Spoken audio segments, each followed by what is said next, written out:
Bonjour mes petites elfes, j'espère que vous allez bien. Alors les chroniques où je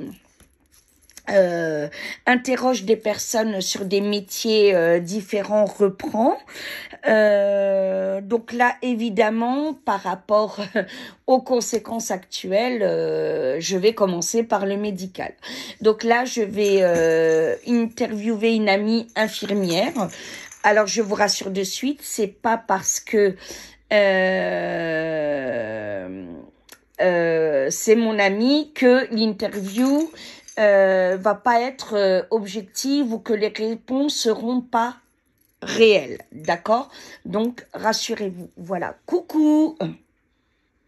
Coucou, comment vas-tu? Ça va et toi? Tous, comment allez-vous? Ça va. Voilà. Et vous, les petites elfes? Alors, donc on a décidé de faire cette interview, toi et moi, par rapport au serment d'Hippocrate. Déjà, je te remercie d'accepter cette interview. Bien évidemment, il n'y a pas de souci. Voilà.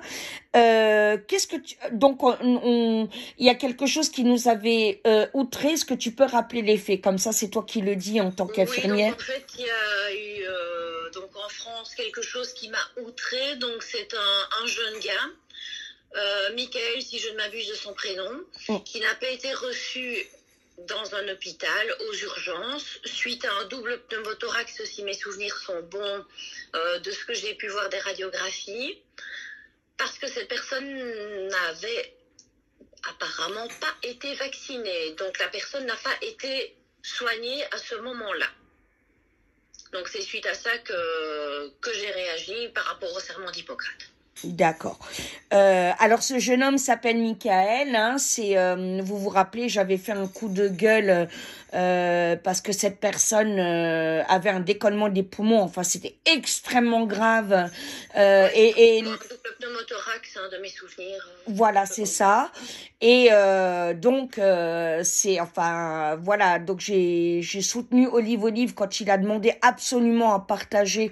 Et donc du coup, je me suis dit, je fais le coup de gueule parce que il s'agissait vraiment qu'il soit opéré, mais c'était pas demain, après-demain, dans un mois, c'était urgemment, quoi. Parce que c'est un cas urgent. Ce qu'il faut savoir, un pneumothorax, ça peut être mortel. Dans certains cas, évidemment pas un petit pneumothorax, mais dans ce cas-là peut être mortel. Donc la personne devait au moins avoir un drain thoracique assez urgemment. Voilà, tout à fait. Et donc évidemment, nous sommes outrés, moi en tant qu'aide-soignante de métier, toi en tant qu'infirmière, n'est-ce pas? Voilà, on comprend bien que voilà, déjà il y a non-assistance à personne en danger et il faut savoir que nous respectons le serment d'Hippocrate. Peux-tu nous en parler? Bon, mais déjà, comme tu l'as dit, il y a une loi qui s'appelle non-assistance à personne en danger. La loi, elle est valable pour tout le monde. Que ça soit pour les soignants, que ça soit pour une personne lambda, c'est valable pour tout le monde. On va prendre un exemple. Vous faites un petit tour ou quoi à l'extérieur, quelqu'un tombe sur le trottoir. Vous allez faire quoi? Vous allez aller voir. Imaginons la personne a fait un malaise cardiaque ou s'est brisé le col du fémur. Vous allez la laisser partir comme ça? Non. Vous allez aller voir la personne, vous assurer qu'elle va bien, et si elle ne va pas bien, appeler des secours adéquats pour aider cette personne. C'est ça, le non-assistance à personne en danger. Donc le fait de ne pas intervenir, bien évidemment, c'est compris. Le serment d'Hippocrate, c'est quoi? Donc en fait, c'est un serment qui date de la Grèce antique. Maintenant, il est un petit peu plus actualisé. Donc ça, vous pouvez le voir dans la communauté de Davina. Donc il est affiché au complet. Donc c'est un serment que les médecins particulièrement et les soignants jurent de respecter. Bon, évidemment, le serment d'Hippocrate, il comprend plusieurs points. Il y a le secret professionnel, il y a le respect du droit de soins pour tous les patients, peu importe leur origine, leur choix de vie, tout ça. Mais on prend en charge le patient. L'acharnement thérapeutique, il y a plusieurs choses. Le patient, par exemple, aussi a le droit de connaître son état de santé.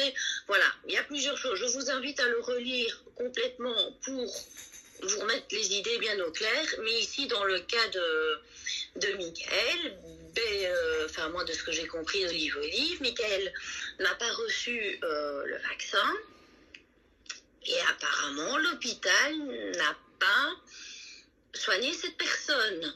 Donc, dans le serment d'Hippocrate, il est précisé que toute personne qui demande de l'aide, des soins, doit être prise en charge, peu importe son orientation, peu importe sa religion, peu importe la pathologie, parce qu'il faut aussi parler de la pathologie, parce que si on se met à ne pas accepter des personnes non vaccinées, alors on n'accepte pas un alcoolique parce qu'il a une cirrhose du foie, on n'accepte pas un fumeur parce qu'il a un cancer du poumon, on n'accepte pas quelqu'un qui a un problème cardiaque ou peu importe parce qu'il a du cholestérol. Pourquoi? Parce que malbouffe, il fallait peut-être pas aller au McDo, mon gars, avant tu n'aurais pas tes problèmes cardiaques. Alors on peut prendre des proportions pas possibles. Quelqu'un qui a par exemple le HIV, le sida, voilà. Ah ben t'avais pas besoin d'aller coucher avec un tel ce jour-là, ou si ou là, t'aurais pas eu le sida. Alors on y va ainsi. Donc tu ne respectes pas la personne dans son entièreté et dans ses choix. Et ça, c'est dans le serment d'Hippocrate. Voilà. Surtout qu'en tant que soignant, on est d'accord, on est là pour soigner. C'est clair et net, quoi. On n'a pas... Oui, ça c'est sûr. Voilà, on est là pour soigner et c'est malheureux à dire, même si vous avez le pire pédophile ou criminel sur la table de soins, vous êtes obligé de le soigner. Voilà, c'est... Peut-être toi, ma belle, ou moi, dans notre travail, on a peut-être soigné des criminels, des pédophiles, sans le savoir. Bien sûr. C'est une obligation de soins. Voilà. Point. On n'a pas apporté de jugement. Et est-ce que toi, dans ton cadre, est-ce que tu commences à sentir une sélection? Dans l'hôpital où je me trouve, non. Et fort heureusement. D'accord. Donc ça va. T'as jamais vu... Non, du tout. D'accord. Peu importe la pathologie, on ne va pas parler du Covid ni quoi que ce soit, peu importe la pathologie, Covid inclus, vaccin inclus, non, du tout. D'accord. Oui, surtout que n'oublions pas que malgré les pressions qu'on nous met, le vaccin n'est toujours pas obligatoire. Il faut quand même le rappeler. Voilà. Est-ce que tu as vu des cas ou autres à l'heure où le serment d'Hippocrate n'était pas respecté, toi en tant qu'infirmière? Je ne pas respecté, mais moi ce que je vois le plus régulièrement dans le serment d'Hippocrate, c'est pas qu'il n'est pas respecté, c'est que, allez, comment expliquer, pas respecté, j'essaie de trouver un synonyme. Quelque chose que je vois moi dans mon cadre de travail, c'est parfois l'acharnement thérapeutique. Donc c'est-à-dire, on va prendre l'exemple de la personne cancéreuse qui est en fin de vie, mais on donne la dernière chimio vraiment pour dire le dernier traitement, alors qu'on sait très bien que ça ne va pas marcher, mais malgré tout la personne le reçoit et 2 heures après elle décède. D'accord.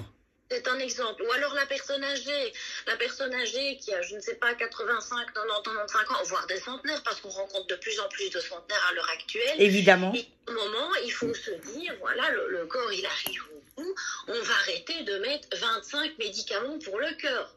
À un moment, c'est tout. Et puis la personne, on voit bien qu'elle en a marre. Elle refuse, elle se laisse aller. Ce qu'on appelle le syndrome de glissement chez la personne âgée, elle se laisse aller. Donc, c'est tout. Moi, c'est plus l'acharnement thérapeutique que j'ai pu observer. D'accord. Et tu en penses quoi? Tu penses qu'il y a des choses à améliorer dessus? Sur le serment d'Hippocrate ou... l'acharnement thérapeutique. Bien évidemment, oui. Pour moi, ça doit être le patient qui doit avoir le dernier mot. Parce que dans le serment d'Hippocrate, il est bien spécifié que le patient doit connaître son état de santé.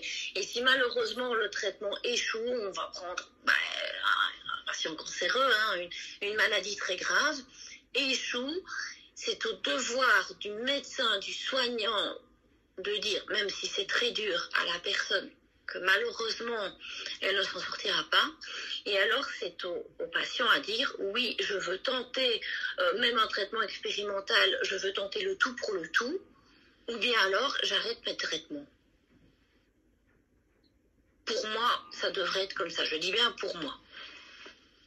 Et il y en a beaucoup je veux dire, est-ce qu'il y a quand même une prise de conscience et qu'on essaye peut-être de plus respecter, Oui. on va dire, la volonté du patient ou de la famille De du plus patient? en plus, parce que de toute façon, les patients sont tenus au courant de leur état de santé. De toute façon, qu'ils soient bons, moyens, mauvais, s'il y a plusieurs alternatives, c'est quand même le patient qui décide ce qui est bon pour lui ou pas. Évidemment. Et alors, dans les services, on fait de plus en plus vite appel aux soins palliatifs.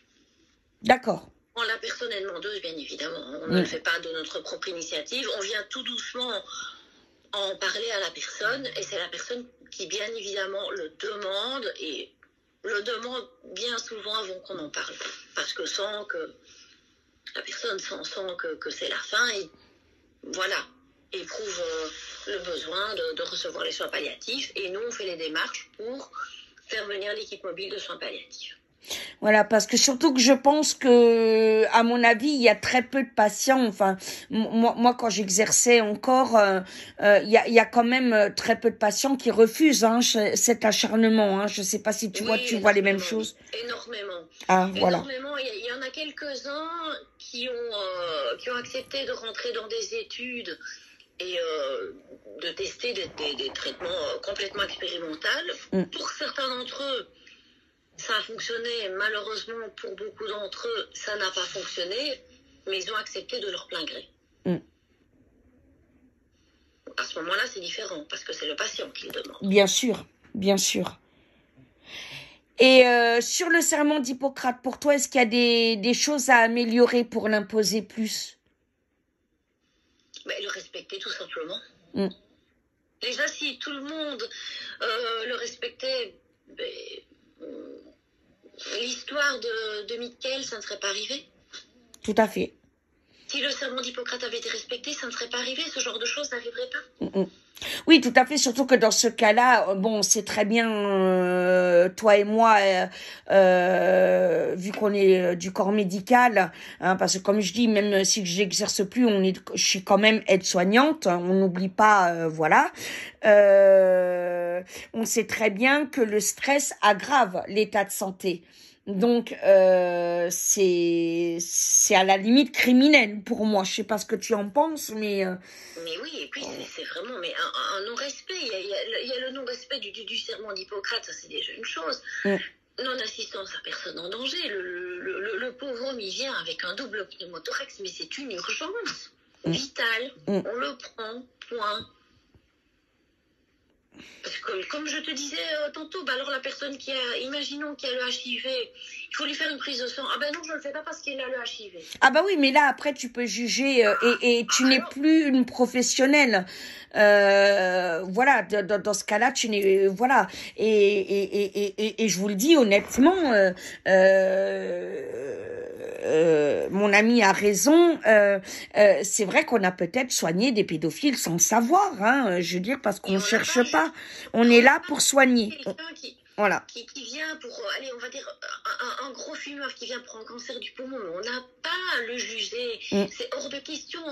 La personne a un cancer du poumon, c'est vraiment un cancer horrible. Il faut soigner, il faut venir en aide à cette personne, peu importe. Point. Qu'il ait fumé, qu'il n'ait pas fumé, c'est comme les problèmes d'alcool, hein, c'est de plus en plus récurrent. Ah bah oui. Du foie, plus tout ce qui va avec le cœur enfin après je vais pas faire un cours sur l'alcoolisme, mais pourquoi juger cette personne? Pourquoi ne pas plutôt l'aider, lui dire mais voilà, il y a des problèmes d'alcool, mais tiens, qu'est-ce qui s'est passé? Tout à fait. Tout à fait. Et surtout que c'est pas notre rôle, hein. Faut être très clair, c'est pas, voilà, on n'a absolument pas à juger, c'est pas notre rôle. Hein. Non. Toute personne mérite les soins, c'est tout. Alors, oui, pardon, excuse-moi, vas-y.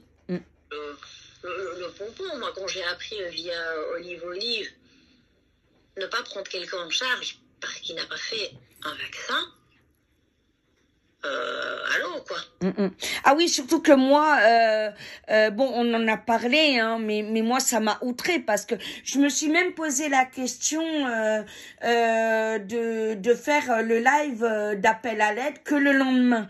Mais tout de suite, j'ai eu, mais non. Non, tant pis, il est minuit, tu le fais là parce que quand on a un décollement de, enfin encore une fois, hein, c'est un décollement de poumon, etc. Enfin, il s'agissait pas il avait pas un mois devant lui, 2 mois. Non, c'était le plus vite possible. C'était urgent, urgent. Voilà. Et puis même, quelqu'un se présente aux urgences, même pour une gastro. Faut le prendre en charge. Hein. Ah bah oui, parce qu'une gastro aiguë, on peut en mourir si c'est pas traité. Il faut quand même le savoir, hein. Voilà. La personne se présente, si elle se présente aux urgences, elle est prise en charge. Voilà. Si c'est pas traité, ou bien sûr, hein, et évidemment, hein, les bébés. Alors dernière question. Je te remercie en tout cas, ma belle. Avec plaisir. Et est-ce que tu as certains ou certaines de tes collègues ou ta direction qui auraient tendance à sélectionner, honnêtement? Non. Non, très bien. Oh non, non, certainement pas. Bon, je rappelle que mon amie n'est pas en France. Hein, je dirais pas où elle est pour des raisons, voilà. Voilà, évidemment en France, bon, la politique hospitalière est beaucoup plus dramatique que là où tu es. Il n'y a aucune sélection et j'espère que ça n'arrivera jamais. Et ce n'est pas non plus dans l'état d'esprit de mes collègues, de ma direction, de mes supérieurs. Non, pas du tout. Non. D'accord. Sinon, je remets ma démission. Ouais, c'est clair. C'est clair, c'est clair. Bon, en tout cas, je te remercie beaucoup. Il n'y a pas de souci, c'est moi qui te remercie. Voilà, et moi je vous remercie mes elfes, voilà, pour cette vidéo. N'hésitez pas à poster en commentaire ce que vous en pensez. On est aussi à l'écoute de vos demandes, pardon. Et n'hésitez pas à, voilà, à exprimer vos interpellations, ou si vous-même, s'il y a des soignants, à témoigner de certaines choses qui vous ont peut-être rebuté ou interpellé ou voire carrément outré et choqué. Voilà. Bisous mes petites elfes. Mais je vous remercie aussi de m'avoir écouté les elfes et je vous dis à très bientôt. Bisous. Bisous. N'hésitez pas pour les questions, en tout cas dans les commentaires. Une bonne journée. Bye bye. Bye bye.